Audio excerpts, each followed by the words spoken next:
Pemirsa, pasca debat Capres-Cawapres, elektabilitas para pasangan calon peserta Pilpres terus bergerak.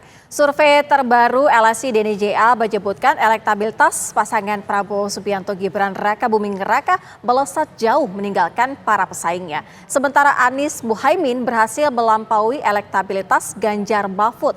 Survei serupa sebelumnya juga dirilis oleh CSIS, namun hasil jajakan pendapat sedikit berbeda dikeluarkan oleh Indikator Politik Indonesia yang merilis Ganjar Mahfud lebih unggul dibandingkan pasangan Anies Muhaimin. Ya, kalau begitu Sira dan juga pemirsa, pertanyaannya adalah kalau kemudian Pilpres ini akan berjalan 2 putaran, siapa yang bakal tersingkir di putaran pertama? Untuk membahasnya sudah bergabung bersama kami di studio ada Direktur LSI DNJA Bang Aji Alfarabi. Selamat petang Bang. Selamat petang.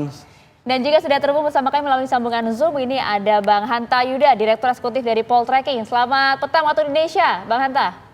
Selamat petang, Maria, Sera, dan Mas Aji. Ya, selamat petang, Mas Hanta. Saya langsung mau ke Mas Aji terlebih dahulu. Ya. Mas, ini survei baru dirilis ya. Kemudian kalau kita lihat memang posisi Pak Prabowo juga terus melesat, sedangkan Anies juga mulai mengungguli Ganjar nih. Kalau dilihat indikatornya apa sih? Iya, ini kan survei pasca debat Capres maupun debat Cawapres. Walaupun debat Cawapres kan pelaksanaannya tanggal 22 Januari. Sementara lapangan kita itu di tanggal 17 sampai tanggal 23. Jadi survei ini sebetulnya secara utuh menangkap efek kampanye secara keseluruhan maupun efek debat Capres yang pertama di tanggal ya. Jadi efek debat Cawapres sebetulnya belum secara komplit dibaca lewat survei ini. Dari hasil ini memang ada beberapa dinamika elektabilitas yang bisa kita lihat memang menarik untuk kita cermati di 47 hari menjelang Pilpres. Yang pertama adalah pasangan Prabowo Gibran memang selalu konsisten dalam 4 kali survei terakhir yang kita lakukan itu selalu di atas 40%. Kemudian yang kedua kalau kita lihat tren Pak Ganjar ya pasca deklarasi Capres-Cawapres, pasca pendaftaran di KPU memang trennya terus menurun ya, bahkan di survei kita terakhir di akhir Desember ini sudah dilampaui oleh pasangan Anies Caimin ya. Dan yang ketiga memang tren Anies Caimin yang terus naik. Dari hasil itu memang tadi juga kami sampaikan dalam rilis bahwa peluang Pilpres 1 putaran ataupun 2 putaran itu sebetulnya masih 50-50. Karena yang pertama adalah kalau kita lihat secara elektabilitas Pak Prabowo sudah di angka 43,3%. Artinya butuh hanya tambahan 7% untuk bisa 1 putaran menang dalam 1 putaran. Namun kalau kita lihat sisi mereka yang belum menentukan pilihan tinggal 7%. Di sisi yang lain kita lihat semangat bertarung antara pasangan Ganjar Mahfud dan pasangan Anies Muhaimin untuk lolos ke putaran kedua yang juga masih besar. Maka ini bukan hal yang mudah bagi pasangan Prabowo Gibran untuk bisa menang dalam 1 putaran. Walaupun secara kalkulasi matematisnya kemungkinan itu masih ada ya. Jadi kita melihat memang ada semangat yang berbeda antara ketiga pasangan ini. Pasangan Prabowo Gibran punya semangat untuk bagaimana lolos untuk menang 1 putaran. Kalaupun 2 putaran sudah pasti pasangan ini yang lolos ke putaran kedua, 1 tiket yang pertama. Yang kedua adalah pasangan Ganjar Mahfud maupun pasangan Anies Caimin ini berlomba-lomba untuk lolos ke putaran kedua. Kalau kita lihat dari sisi selisih memang pasangan Anies Caimin itu hanya membutuhkan 7-8% untuk lolos putaran kedua. Sementara Ganjar Mahfud lebih besar ya, butuh kurang lebih 10%. Kalau kita lihat data memang ini bukan data yang enak dibaca oleh tim Ganjar Mahfud ya. Karena pertama adalah trennya selalu terus menurun sejak November. Yang kedua adalah kita lihat ada migrasi pemilih yang puas terhadap Pak Jokowi ke pasangan Prabowo Gibran itu makin besar. Dan sisi yang lain sebaliknya pasangan pemilihnya Pak Jokowi ya, pemilih yang puas terhadap Pak Jokowi ini juga semakin menurun di dukungannya terhadap pasangan Ganjar Mahfud. Jadi kalau kita lihat kan sebetulnya Prabowo Gibran dan Ganjar Mahfud ini kan bertarung di kolam yang sama ya. Sama-sama ingin memperebutkan pemilih Jokowi, mereka yang puas terhadap kinerja Pak Jokowi. Sehingga ketika pasangan Prabowo Gibran trennya terus naik memang akan menggerus suara dari pasangan Ganjar Mahfud. Dan tren itu memang secara nasional maupun secara wilayah kita bisa lihat. Secara teritori misalnya Jawa Tengah, walaupun Pak Ganjar Mahfud masih unggul di Jawa Tengah dan DIY, namun keunggulan itu tidak sebelum bulan November. Jadi itu memang temuan kita yang kita melihat bahwa peluang untuk 1 putaran memang masih ada. Tapi 50-50. Oke, kita dengarkan kalau dari Mas Hanta, poltreking sendiri secara keseluruhan surveinya bagaimana saat ini? Apakah Anies ini sudah melampaui lebih unggul begitu daripada Ganjar? Ya, memang per hari ini kalau kita baca ya potensi pilpres akan berlangsung 2 putaran relatif lebih terbuka terbesar dibandingkan 1 putaran. Karena apa? Paling tidak ada 3 variabel indikatif. 1, tren elektabilitas Prabowo Gibran itu memang paling tinggi, kemudian cukup signifikan tren kenaikannya, tapi saat ini di bulan terakhir ini mulai melandai trennya. Jadi agak semakin sulit menyentuh 50% dibandingkan tren sebelumnya, kecuali jika tiba-tiba tinggi trennya kembali signifikan.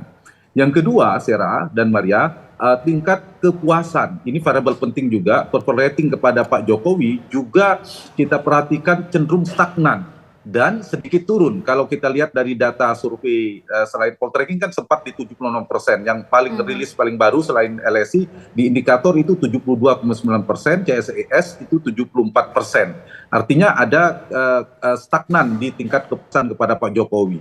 Yang ketiga, kalau kita perhatikan posisi elektabilitas Ganjar, pasangan Anies ini relatif masih stabil di angka kisaran 20-26%. Tidak ada tanda-tanda mereka akan merosot atau terdegradasi di bawah 20%. Artinya untuk menang dalam 1 putaran, meski belum terlalu konklusif kita untuk menyimpulkan, tetapi per hari ini menjelang 1,5 bulan Pilpres masih terbuka potensi berlangsung 2 putaran. Nah, lalu pertanyaannya siapa yang paling berpotensi akan lolos dan akan tergerus di putaran pertama? Tentu dari data ini, ya, Prabowo Gibran ini sudah menunggu di putaran kedua akan unggul karena jauh sekali kan signifikan, sudah hampir pasti aman akan masuk ke putaran kedua. Yang kedua, antara pasangan Ganjar Mahfud dan Anies Mohaimin ini bertarung untuk menuju putaran kedua. Mereka memiliki posisi elektabilitas yang relatif di margin of error. Seperti saya katakan tadi di data LSI, di data poltreking itu Ganjar 26, Anies 24. Di indikator terakhir 24 untuk Ganjar, 21 untuk Anies. CSIS sebaliknya, itu di 19 Anies, 26 Anies, 19 di Ganjar. Artinya mereka cukup kompetitif, tergantung 2 variabel masing-masing. Kalau Ganjar ternyata bisa berhasil menahan laju migrasi pemilih Ganjar yang berpindah ke Prabowo Gibran dalam ceruk pemilih pendukung Jokowi, itu bisa ditahan lajunya sekarang bermigrasi cukup kencang ke Prabowo Gibran, maka ini ada potensi. Sekarang ini yang sedang dieksperimentasikan oleh Ganjar untuk merubah strateginya, dia cukup mendekat di bagian keberlanjutan Jokowi. Nah, kalau itu yang dilakukan, dia bisa kegembosan suara Ganjar itu bisa dipertahankan. Ganjar punya potensi untuk masuk putaran kedua. Nah, ini bagaimana dia bertarung dengan Prabowo Gibran di wilayah basisnya Jokowi. Yang kedua, apakah Ganjar berhasil membentuk persepsi dengan posisi politik yang baru dan spektrum politik hari ini, di mana posisi dia jika berhadapan relasi dengan Jokowi. Begitu juga dengan Anies. Apakah Anies berhasil menggerus approval rating Pak Jokowi? Kalau ternyata bisa menekan tingkat kepuasan Pak Jokowi, maka ada potensi Anies naik karena dia berbanding terbalik. Yang kedua, Anies apakah bisa berhasil berebut di basis Prabowo seperti yang kemarin ada indikasi. Nah, tergantung apakah 2 variabel antara Anies dan ini mana yang lebih efektif bekerja, maka mereka lah di antara mereka akan berpotensi masuk di putaran kedua berhadapan dengan Prabowo Gibran. Per hari ini kesimpulan sementaranya mereka memiliki peluang yang sama, 50-50. Oke, masih 50-50 ya. Tapi kalau kita melihat untuk wilayah Jawa Tengah sendiri ini ceruknya nanti akan seperti apa? Apakah memang masih dikuasai oleh Ganjar? Dalam hal ini adalah kandang banteng. Kita akan bahas ya Mas Hanta dan juga Mas Haji usai jeda sesaat lagi untuk Anda. Ya, kita lanjutkan diskusi Mas Hanta, Mas Aji. Kalau melihat memang Ganjar saat ini posisinya berada di posisi ketiga memang. Tapi kalau debat kan nampaknya memberikan pengaruh yang cukup besar juga ya. Ini masih ada sekitar 3 debat lagi. Tapi kalau kita berbicara mengenai basis suara, PDIP tentu adalah Jawa Tengahnya. Terakhir kita dengar ada yel-yel Solo bukan Gibran itu juga marak gitu ya. Kalau Anda lihat sebenarnya Jawa Tengah ini ceruknya masih dipegang oleh Ganjar PDIP atau kemudian juga sudah beralih ada migrasi juga ke arah Prabowo Gibran? Iya, memang kalau secara data, kalkulasi data per hari ini masih menunjukkan bahwa Ganjar masih menguasai Jawa Tengah dengan persentase di atas 50% ya. Tapi memang angka itu sudah jauh berkurang dibanding survei kita di bulan April hingga bulan November, awal November 2023 yang menunjukkan bahwa dukungan Pak Ganjar di Jawa Tengah itu di atas 60 bahkan di atas 70%. Jadi memang masuknya Gibran sebagai cawapresnya Pak Prabowo itu memang mampu merubah peta dukungan di Jawa Tengah, terutama di daerah Solo Raya yang kita tahu di situ Gibran menjadi wali kota di situ, sehingga memang selain Gibran juga ada pengaruh Pak Jokowi yang begitu kuat di Jawa Tengah yang kemudian mampu mendongkrak suara Prabowo Gibran di Jawa Tengah. Namun selain itu kalau kita lihat data, Jawa Timur juga menunjukkan perubahan yang signifikan ya. Tadi data kita rilis bahwa di bulan sebelum November 2023 posisi Jawa Timur itu selalu ketat antara Pak Ganjar dan Pak Prabowo. Tapi ketika pasca pendaftaran KPU, pasca deklarasi pasangan capres, kita lihat ada perubahan yang semakin konsisten ya di Jawa Timur, ada kenaikan yang selalu terjadi, tren yang konsisten terjadi di pasangan Prabowo Gibran sehingga angkanya mencapai 48% di Jawa Timur, sementara Pak Ganjar mengalami penurunan ya. Jadi kalau kita lihat di battlefield di 3 daerah Jawa ya, Jawa Timur, Jawa Tengah dan Jawa Barat, memang Prabowo cenderung masih relatif mengalami kenaikan di Jawa Barat maupun Jawa Timur. Sementara di Jawa Tengah, walaupun mengalami kenaikan, memang posisinya masih di bawah Ganjar. Sehingga kalau kita lihat tren yang secara keseluruhan, tadi saya menyambung sedikit dari Mas Hanta ya, bahwa memang kalau dari data akhir Desember kita ini, memang kalau ditanya siapa yang kemudian punya potensi lolos ke putaran kedua, maka dengan data di akhir Desember ini kita bisa menilai bahwa data ini sebetulnya tidak menguntungkan pasangan Ganjar Mahfud ya. Karena satu tadi saya sampaikan bahwa trennya, karena tren ini memang kita butuh waktu atau butuh momentum untuk pasangan Ganjar Mahfud harus rebound kembali. Nah, momentum ini yang kita belum melihat sejauh mana, walaupun tadi ada perubahan posisi ya, ada posisi semakin jelas dari Pak Ganjar. Karena sejak awal kan kita lihat agak pelin-pan posisinya, positioningnya ke publik ya. Kita lihat bahwa pasangan Prabowo menempatkan positioningnya sebagai pasangan yang melanjutkan pemerintahan Jokowi, gitu sementara di sisi lain Anies dalam posisi untuk oposisi. Sementara Ganjar kita belum jelas posisinya. Ya. Sekarang kan mulai kemudian ingin memperjelas bahwa Ganjar Mahfud juga bagian ingin melanjutkan pemerintahan Jokowi. Namun butuh momentum-momentum yang besar, butuh hal-hal yang luar biasa untuk bisa rebound kembali elektabilitas dari Ganjar Mahfud. Dan yang kedua adalah tadi saya sepakat sama Mas Hanta, bagaimana untuk bisa menahan ya menahan dukungan pemilih Jokowi yang awalnya mendukung Ganjar untuk tidak pindah secara lebih banyak lagi ke pemilih untuk mendukung pasangan Prabowo Gibran. Iya, tadi Mas Hanta sempat menyinggung itu. Saya ingin ke Mas Hanta. Mas Hanta, kalau melihat migrasi suara begitu, bagaimana suara dari Ganjar ini bisa berpindah ke Prabowo? Artinya sosok apa yang paling ataupun indikator apa yang paling menentukan? Apakah karena sosok dari Joko Widodonya atau memang dari Prabowo dengan Gibran ya begitu? Atau tidak bisa dilepaskan juga gitu karena ada kaitannya satu sama lain? Ya, kalau kita perhatikan memang Ganjar sedang merevisi strateginya ya. Sebelumnya Mas Ganjar agak mencoba berjarak dengan Pak Jokowi, mengkritik Pak Jokowi, tetapi itu justru yang diuntungkan adalah Mas Anies. Justru Anies yang tinggi, dan ini merevisi sekarang justru mempersepsikan juga bagian dari keberlanjutan Jokowi. Jadi Mas Ganjar dalam konteks ini sebenarnya bertarung dengan Prabowo Gibran untuk menunjukkan siapa yang paling Jokowi. Nah, yang kejokowiannya Gibran ini kan sulit untuk dibantah karena dia Jokowi Junior. Nah, itu tantangan bagi Mas Ganjar, selain terlambat merevisinya, tetapi juga berhadapan dengan Gibran yang relatif lebih terrepresentasi bagian terasosiasi kuat dari Pak Jokowi. Berebut di ceruk yang puas dan kerja Pak Jokowi. Jadi faktor Jokowi sangat penting di basis tadi yang saya lanjutkan disampaikan oleh Mas Haji, di basis-basis pendukung Pak Jokowi cukup kuat di Jawa Tengah, di Jawa Timur, Jawa Barat. Di Jawa Barat, di Jawa Timur, di data poltreking juga itu sudah dimenangkan oleh Prabowo Gibran. Hampir semua kalau kita cross step, kecuali Jawa Tengah dimenangkan oleh Ganjar, tetapi trennya Prabowo naik, Ganjar agak turun di sana. DKI itu relatif berimbang. Di daerah lain praksis itu sudah dimenangkan oleh Prabowo Gibran. Nah, ini yang saya kira jadi tantangan bagi Mas Ganjar. Mas Ganjar berhadapan dengan Gibran tanda petik sebenarnya. Kalau Mas Anies beda. Mas Anies berhadapan dengan dua tokoh besar sekaligus, yaitu dengan Jokowi dan dengan Prabowo. Apakah Anies Baswedan berhasil berhadapan dengan Jokowi untuk menggerus tingkat kepuasan pada Jokowi? Yang kedua, apakah berhasil berhadapan dengan Prabowo berebut di basis Prabowo seperti Sumatera, Jawa Barat, dan Banten misalnya? Kalau ternyata tidak berhasil karena pemilih Prabowo misalnya masih makin solid, maka sulit juga untuk tumbuh. Nah, saya kira saya sama dengan kita data dengan Mas Aji, kalau menggunakan analisis tren, Ganjar maupun Anies relatif lebih berpotensi. Nah, satu lagi Sarah dan Maria, saya kira ada potensi yang kita buka bahwa Pilpres akan berlangsung dalam satu putaran masih terbuka.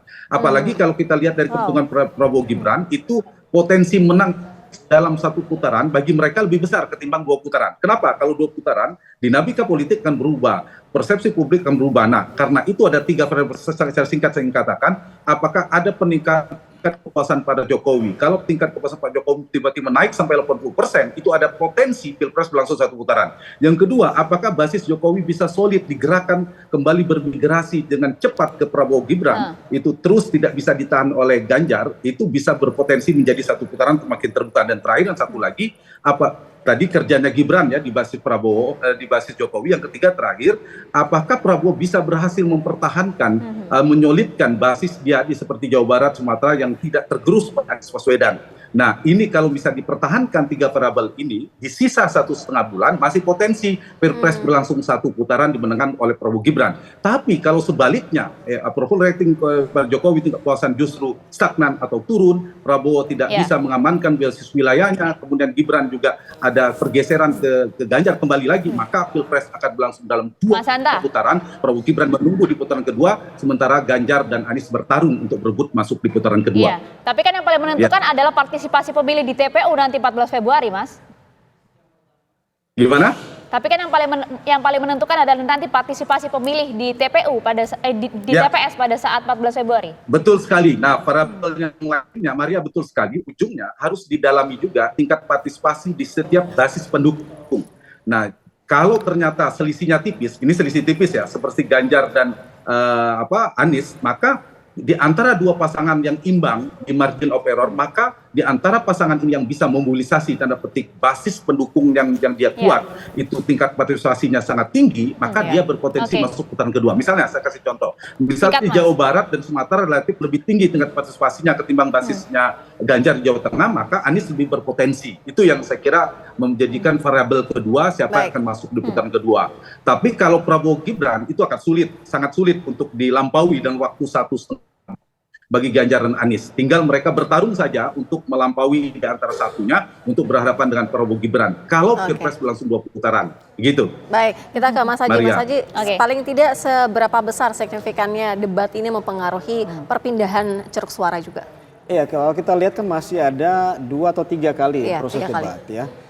Namun debat itu hanya salah satu dari keseluruhan cara untuk meraih pemilih atau memperbesar dukungan pemilih. Jadi kalau kita lihat dari sisi Anies Caimin, kalau dalam bola ini kan mereka harus melakukan total football ya, nggak ada beban mereka untuk melakukan total football karena mereka berada dalam posisi bagaimana kemudian bisa meraih sebanyak-banyaknya pemilih yang sebetulnya ingin isu perubahan. Sementara pasangan Ganjar Mahfud sebetulnya mereka nggak bisa secara bebas untuk menyerang karena di saat bersamaan mereka juga harus bertahan ya karena pemilih mereka punya potensi untuk diambil oleh capres yang lain, terutama adalah pasangan Prabowo Gibran. Oleh karena itu saya pikir debat ini harus menjadi satu wadah yang dimanfaatkan secara baik, terutama oleh pasangan Ganjar Mahfud ataupun Anies Caimin untuk bisa meraih dukungan terutama pemilih yang menengah atas ya maupun pemilih yang undecided tadi yang belum memilih. Namun di sisi lain kita butuh sebetulnya ada kerja-kerja konkret di basis pemilih yang besar ya.